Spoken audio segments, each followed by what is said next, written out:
Hey guys, it's Goosebumps Completionist, and today I'm bringing you another episode review from the classic Are You Afraid of the Dark television show. This episode comes from season 7. It was written by Alan Kingsburg and directed by Mark Soulard. And the episode in question is The Tale of the Photo Finish. Now, The Tale of the Photo Finish, ironically, was one of the final Are You Afraid of the Dark episodes I needed to watch to finish my casual viewing of the entire show. And I recently did that a little over a year ago now. And when I made my decision to kind of branch out and do more kids horror, this was an episode I wanted to revisit because I remember really liking it. But I have to say, upon these past now 2 rewatches, I actually rewatched this a few weeks ago, just casually, and then we had the idea to put this episode against a famous Goosebumps book for Goose Junkies. So I rewatched it for posterity and to make a review for you all. I have to say I enjoyed this so much to the point where this might honestly be put into my top 10 Are You Afraid of the Dark episodes at some point. I haven't really made my mind up, but it's up there in terms of how I think about it. This episode, quite honestly, is my favorite episode from season 7, bar none. I mean, there are some pretty forgettable season 7 episodes within this show, and for this being like the final season, I definitely think it ended on one of the quote-unquote weaker seasons from the show, in my opinion. The only one weaker than season 7 is season 2 for me, but I still have to commend season 7 for having some out-of-the-box ideas and continuing the trends that season 6 beforehand was kind of doing for the show. And I think that this episode kind of falls to the wayside as one of the more under-talked about or underappreciated episodes from Are You Afraid of the Dark as a whole. So, without a doubt, if you have never seen this episode before, but maybe you love certain books from Goosebumps, like The Haunted School, for example, this honestly kind of itches that scratch that we never got in the Goosebumps TV show of getting a Haunted School adaptation. So take that for what you will. But this is, by every stretch of the imagination, Are You Afraid of the Dark's take with the idea of what the Haunted School does, and I'll just leave it at that. So, yeah, or maybe if you've never tried Are You Afraid of the Dark before, or maybe you've never tried some of the revival seasons, this might be a good gateway into seeing what the show can offer, or at least this point of the show can offer. So with that out the way, let's get into the plot overview of Photo Finish without giving too much away. So, like every Are You Afraid of the Dark episode, the episode opens up with the Midnight Society, which in this case for season 7, this is the final iteration of the Midnight Society we had gotten from the classic show up until the reboot series from, I think, 2018 or 2019. And this Midnight Society is comprised of different members that you're probably not familiar with, especially if you've only ever seen like the first 5 seasons of Are You Afraid of the Dark. But it keeps the same rigmarole of how it usually operates. Whoever's turn it is to share a story will sit down, kind of take control of the group while they're getting prepared to hear the story or whatnot, and then lead us all off into what the story is going to be about. So when the story of The Tale of the Photo Finish kicks on, we see a weird ritual going on, and at first you don't really know where it's located. It looks kind of like a dormitory hall or maybe some secret room within a fancy building somewhere, and there's cloaked and robed figures making these kids, I guess, during this initiation put their hands in animal guts. Yeah, that's the whole thing. I don't know if they put a disclaimer if no animals were harmed in the making of this episode, but I would hope so. But anyways, we get to find out what they're exactly doing. And we see the leader of this group, his name is Renfrew, is pretty much hazing these boys into becoming a part of this club called the Lions Club, which, as we learned pretty early on, it's this private group at this boarding institution, and these high school kids all kind of want to be in this elite group, which is pretty much comprised of rich kids' sons, right? And these 2 friends, Chandler and Alex, both want to get in the group badly. And Chandler seems to be like the affluent type that would be a shoo-in to get in. But Alex, on the other hand, he seems to be kind of on the outs. He's not a alum child. He got into the school based on a scholarship and had to get good grades to earn it there. And Renfrew and his gang essentially don't want Alex to be a part of the big group and tell Chandler, since that Alex is his friend and roommate, that Chandler should be the one to break this news to Alex himself, so that way it doesn't have to come from them and they don't have to get, I guess, the blood on their hands, unironically, to put it that way. But there's a thing with the students and the pledges trying to join the group that is everybody has to do this to get in. They have to pull an elaborate prank within the school grounds. And the school grounds, I think, has a campus, which isn't unusual for a dormitory, especially in like Northeast United States, where there's a surrounding town with this huge boarding school. Chandler gets this idea after Alex tells him what he's planning to do, and Chandler kind of breaks it to him, saying, hey, look, I don't think you're going to get into the group, man, because they told me to tell you that you're basically not getting in. And Alex looks a bit crushed, but Chandler's like, hey, man, you can help me with my initiation thing. And Alex begrudgingly kind of goes along with it, but doesn't really want to. But you can tell that Alex is kind of hurting, and so is Chandler in some ways, because he had to let down his friend and roommate. But they come up with this idea to go into this hall of sorts that has all these old portraits of former headmasters within this hall. And Alex and Chandler end up going to the very end of it and finding the oldest portrait possible of this mustache headmaster. And they're going to take it and steal it and try to put it on a board. And that way, once the Lion Society hears about it, they'll know that it's basically from them. Well, Chandler and Alex end up catching the attention of some security guards and even a fellow professor who may or may not play a role later on in the story. But they catch the attention, which directs them all to head back to the dormitories where the boys are living in. And the security guard tries to come into their room to investigate. But luckily for the boys, when they get in the room, they're trying to figure out a place to hide it and what to do with it. And then they realize that the portrait in the front of the frame peels back, and behind it is this black and white photo of this house. And there's I guess a teenage kid in the black and white still holding a camera on the porch. And they think it's kind of odd, but they go ahead and hang it up on their cork board of sorts, and the security guard comes in to investigate.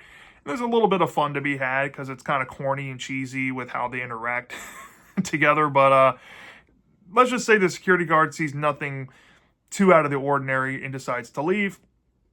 And then Chandler and Alex begin to kind of sweat it off. And Chandler's like, I can't believe we got through with that. And Alex is pretty much the same way. And they start to look at the photo and notice that it's black and white. And there's a mysterious kid, just lurking on the porch. So they are like, well, that's weird. Well, let's just get to bed and we'll plan it where we need to plan it tomorrow. Well, during the middle of the night, Alex is awakened by a weird noise, seemingly coming from the photo. And he goes over to it, and he calls his friend Chandler over, who awakens out of his slumber, puts on his robes, and he goes to investigate. And let's just say something happens to Chandler involving the picture. And this freaks Alex out, and he's basically calling for help and trying to get people's attention, his fellow peers. But nobody seems to believe him. And the only attention that he gets is from this guy named Renfrew, who's also in his robe, and he looks really goofy. And Renfrew's like, hey, man, are you trying to pull our string and pull this prank on us so you can get in the group? Chandler didn't really disappear, and I'm sure he already told you're not going to be in the group, right? And Alex is like, yeah, whatever. I'm not making this up. So Alex has to figure out a way to solve this. Well, later on during the school day, Alex is out and about on campus, and he may or may not be talking to a fellow student about something that happened to him involving the prank, which catches the attention of this professor. And the professor kind of follows him to the library, where Alex finds this book, I guess, a past black and white book from the like 1940s, a former alumni, trying to look through this to see maybe if he can find some answers on the subject. And he finds this old section of this yearbook about this photography kid that matches the kid that he saw in the picture. And when he realizes this, the professor reveals himself saying, hey, did you find the picture, blah, blah, blah. And Alex at first is like denying it, but then when the professor says, hey, come with me, I need to tell you something about it, Alex is like, all right, I'll come with you. And shortly thereafter, the professor kind of reveals this bombshell about the picture behind the painting and how it's of his friend from back in 1944 who died during a hazing from the Lions Club. And he was kind of in a similar situation, as we learn, as Alex was early on in the story, where he was a kid that was into photography. He didn't come from, old money and such, and he was never getting into the group. And the professor and this kid were best friends, and I guess the kid wanted revenge on the Lions Club, but died trying to get revenge. He fell off like the ceiling of this house that's actually in the photo that we learn is the old Lions Club house of sorts. They had a fraternity home, essentially. So, once Alex hears that information, he's like, okay, well, we got to get to the bottom of this and what's causing it. And the professor is like, well, once he died, and that photo came out of nowhere within a month after his death, and I saw it suck 2 kids into it, and nobody believed me, so I had to hide it away for many years to figure out what to do. So Alex is like, all right, I'll take it upon myself to go back to the room and look at the photo and see what kind of information I can gather from it. But in doing so, he catches the attention of Renfrew again, who may or may not be trying to impose himself into Alex's business, and Alex tells him to get lost. But we see something happen to Renfrew also with the photo as what happened to Chandler. So Alex, being perplexed on what to do, he decides to take the picture with him over to the actual house that it's located on in the old part of campus. And he wanders inside with it, hoping to see maybe if this picture belongs inside of it. But once he goes inside of the house, he's transported into this black and white world. And very quickly does he start to notice that weird things happen inside this house. Like the photos on the wall are just basically whited or blacked out. And then there's some parts of the house that has photos with people's faces on it that look like captured souls, essentially. And we then get to see this recontextualization of Jasper, who may or may not be an actual flesh and blood character now within this house in the black and white world. And Jasper has basically revealed to Alex that he's doing this to get back at the Lions Club. And while he's telling Alex this, the professor might come back into the equation, and we see what happens to him. And this results in the climax, of which Alex is desperately trying to get away from Jasper, who has now set his sights on him to put it into his collection of sorts. But Alex realizes a mechanism with the photo that may or may not be a mirror into this black and white world, and can reflect what it sees in the outside world from within. So Alex, learning this information, possibly gathers that and tries to use it against Jasper, which may or may not pay off for him. And we see what happens with Jasper, and then we get the ending, and we get a closure, segment before it fades to the Midnight Society again, of what's going to happen with Alex and all the fellow characters that interacted with Jasper and the photo early on in the story. And the episode, like usual, wraps up with the Midnight Society, thinking that the story was cool or whatever, and then blowing out the fire and going on their merry way. So that, in a nutshell, is what you're going to expect out of the Tale of the Photo Finish. Now, I do have a lot of positives with this episode, so I'm going to get them out the way real quick. I think that this is one of the more ambitious Are You Afraid of the Dark stories, where it's trying dynamicism. And I noticed this trend a whole lot more in season 7 of all seasons, believe it or not, where these stories are often shifting perspectives. And maybe, I don't know if it's Alan Kingsburg writing this, because he also wrote another episode I've covered recently called The Tale of Many Faces, which I complimented that there too. But this episode goes in between, at first, Chandler being the main character, and then once he's taken out of the story, Alex becomes the main character. So you get a perspective on how both of the kids feel in the situation, essentially. And I think that's really ambitious for a kid's horror story to execute naturally. So I really had a fun time with that in this episode. In terms of how the story is laid out, this is what I call a symmetrical story. So you have events that happen prior to the timeline of events currently occurring in the episode that plays a direct correlation, or I guess a thematic tie, to what the current characters are facing. And I like how Alex and Jasper have this connection, but polar opposite trajectories and results.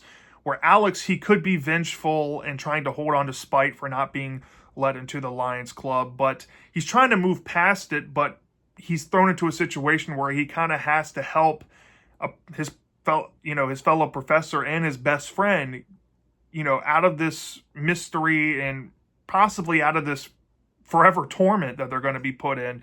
And I think that's a good juxtaposition to Jasper, who I guess is the villain of the story, where he has some tragedy behind him. He's kind of morally gray in that, why am I blanking on this? Jake Skinner kind of way from Haunting Hour. If you've ever seen the Dead Body or Dead Bodies episode, there's some morally gray areas with Jasper being the villain of the story. And while you can understand why he wants revenge and possibly why he has a lot of disdain for the Lions Club members and people like Renfrew still, existing in the modern times doing this to other kids, he still is evil. And he's been consumed by revenge for so long, he's kind of far gone. So I like the comparison between Alex and Jasper and how that's still kind of a timeless way of being on the outs and, being put on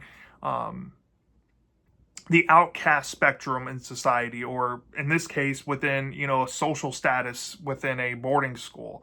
I don't know if Alex was cast with his actor because maybe he is a minority or whatever, but if you also want to tie that into it, there could be some social commentary going on there about race and stuff like that.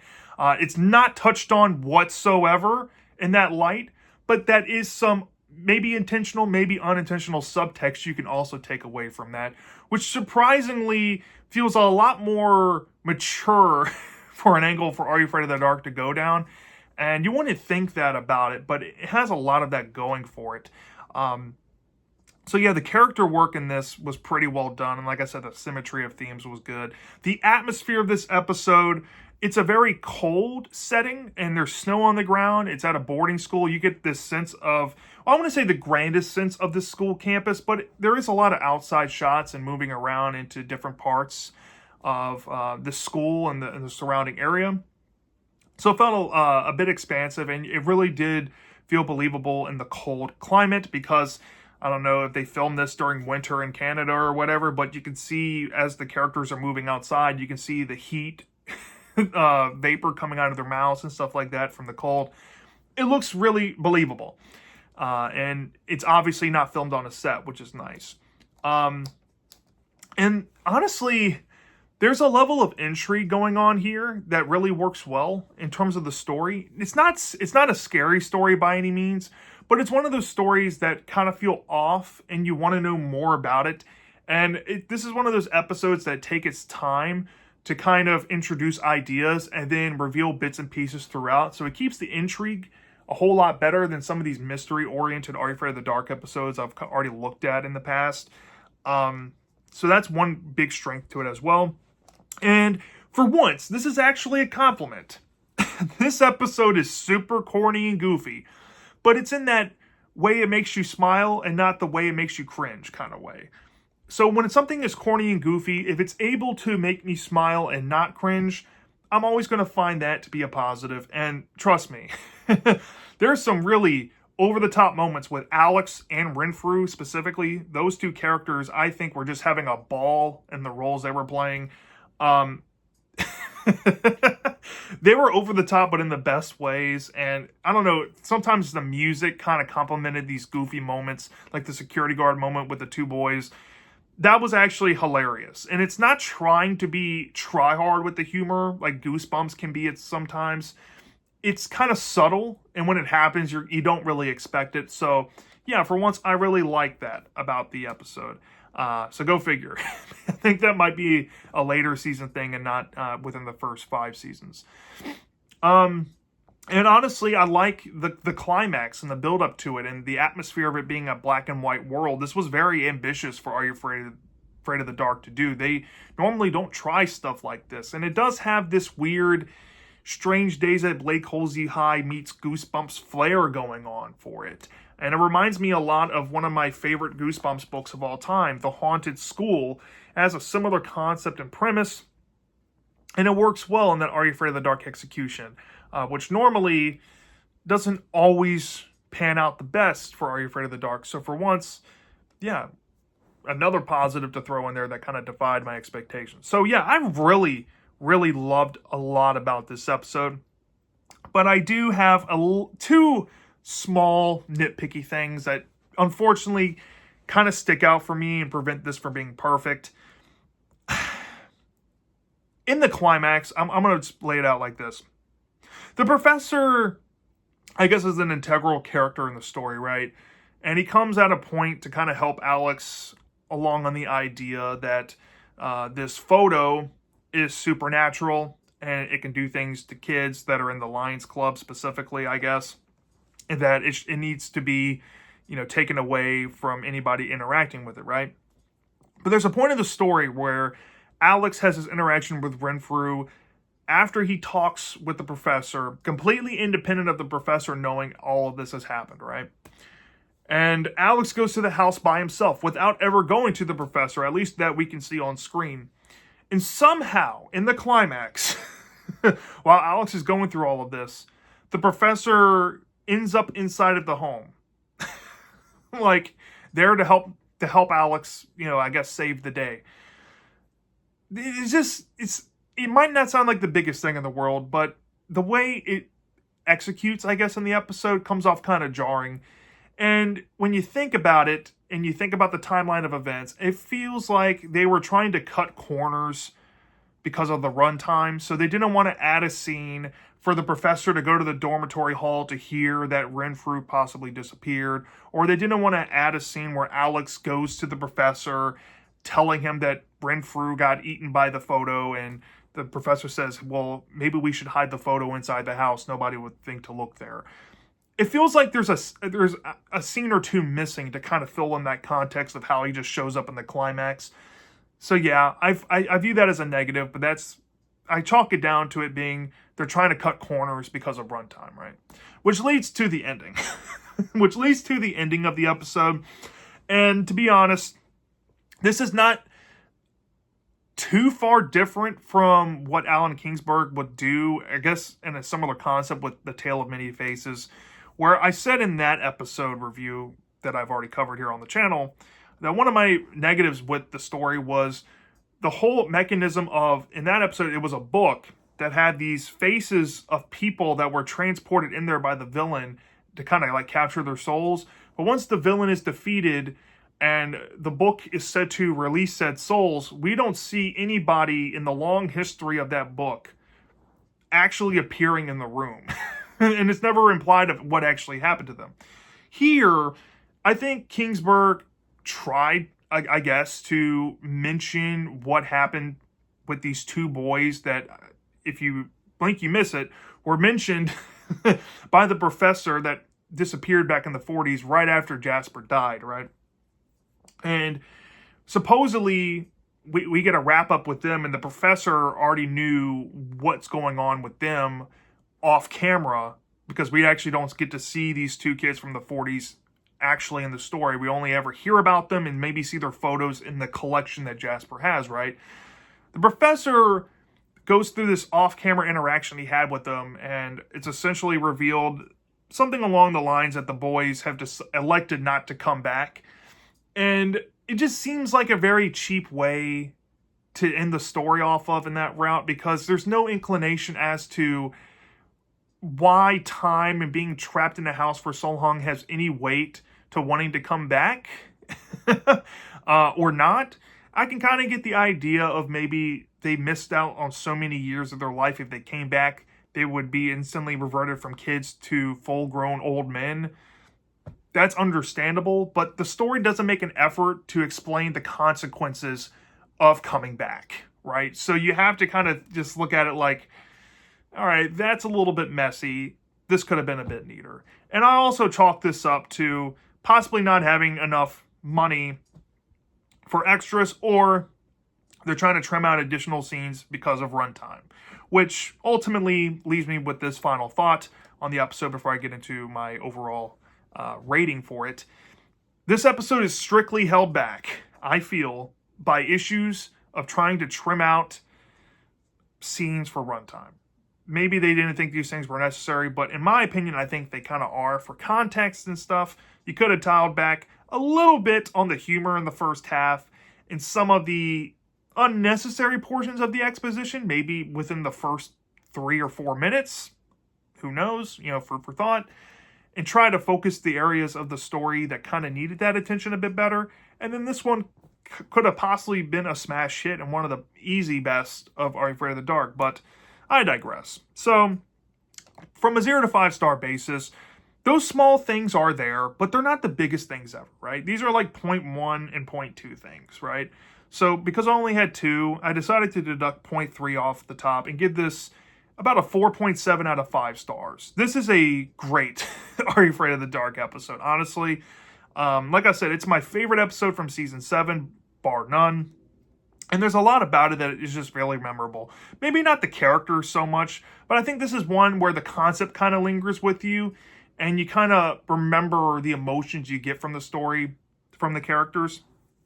And, well, I want to say emotions, but maybe how you feel about them. It does stick in my mind whenever I think about this story. I always think about it fondly, and I have a fun time every time I watch it. And honestly, it gets a little bit better every time I watch it as well, so it has that going for it. It has the endless rewatchability factor that a lot of these Are You Afraid of the Dark episodes have, or this 90s kids horror has in general.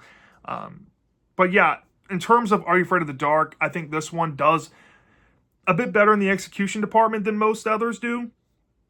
And with Are You Afraid of the Dark, like other shows and other properties, I usually try to base my ratings around what the product offers inherently, or, I try not to base it off of other things as much. But I think Photo Finish is a criminally overlooked and underrated episode that a lot of people need to check out. Because this one has a lot of quality going for it. So yeah, that's my thoughts on the tale of the Photo Finish. Let me know down in the comment section if you've seen this episode before. Do you love it? Do you hate it? I'm dying to know. And I'll see you next time.